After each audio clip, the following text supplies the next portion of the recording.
মাধ্যমেও এই কথাবিলাক কৈ আছে যে 14 লাখ কেণ্ডিডেট কেনেকৈ হ'ল যদি পৰীক্ষা 5টা হয় এজন মানুহে 5টা পৰীক্ষাত এপিয়াৰ কৰিবনে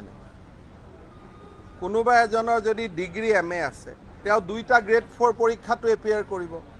যোৱাকালি 2টাটো এপিয়াৰ কৰিব 11 তাৰিখেও এপিয়াৰ কৰিব গতিকে এজন মানুহৰ কোৱালিফিকেশ্যন থাকিলে তেওঁতো 5টা পৰীক্ষাতে এপিয়াৰ কৰিব যদি মাথা গন্তি হিচাপত কৰে 9,36,000 কেণ্ডিডেট যদি পৰীক্ষাৰ বহি হিচাপত গন্তি কৰে 14 লাখ বহি গতিকে ইমান সৰু সৰু কথা বিতৰ্ক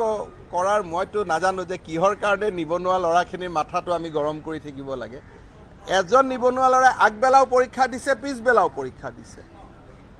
একেজন নিবনুৱা ল'ৰাই 21 তাৰিখেও পৰীক্ষা দিছে একেজন নিবনুৱা ল'ৰাই 11 তাৰিখেও পৰীক্ষা দিছে বহিটো বাঢ়ি বাঢ়ি গৈ থাকিব নাই গতিকে বহি হ'ল 14 লাখ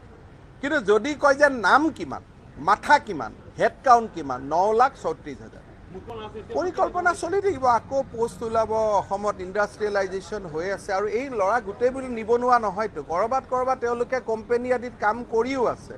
বহুত ল'ৰাইতো যোৱাকালি দিল্লী কলিকতাৰ পৰা পৰীক্ষা দিব আহিছে আৰু অসমত যিটো 26 লাখ নিবনুৱা আছিল বুলি এটা ধাৰণা কৰা হৈছিল এতিয়াতো কম্পিউটাৰাইজ কৰাৰ পিছত এইটো 12.5 লাখলৈকে নামি আহিলে অসমৰ দুই এখন সংবাদ মাধ্যমেও এই কথাবিলাক কৈ আছে যে 14 লাখ কেণ্ডিডেট কেনেকৈ হ'ল যদি পৰীক্ষা 5টা হয় এজন মানুহে 5টা পৰীক্ষাত এপিয়াৰ কৰিবনে কোনোবা এজনৰ যদি ডিগ্ৰী MA আছে তেওঁ 2টা গ্ৰেড 4 পৰীক্ষাটো এপিয়াৰ কৰিব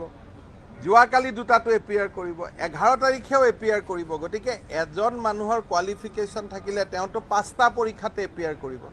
যদি মাথা গন্তি হিচাপত কৰে 9,36,000 কেণ্ডিডেট যদি পৰীক্ষাৰ বহি হিচাপত গন্তি কৰে 14 লাখ বহি গতিকে ইমান সৰু সৰু কথা বিতৰ্ক কৰাৰ মইতো নাজানো যে কিহৰ কাৰণে নিবনুৱা ল'ৰাখিনিৰ মাথাটো আমি গৰম কৰি থাকিব লাগে এজন নিবনুৱা ল'ৰাই আগবেলাও পৰীক্ষা দিছে পিছবেলাও পৰীক্ষা দিছে একেজন নিবনুৱা ল'ৰাই 21 তাৰিখেও পৰীক্ষা দিছে একেজন নিবনুৱা ল'ৰাই 11 তাৰিখেও পৰীক্ষা দিছে বহিটো বাঢ়ি বাঢ়ি গৈ থাকিব নাই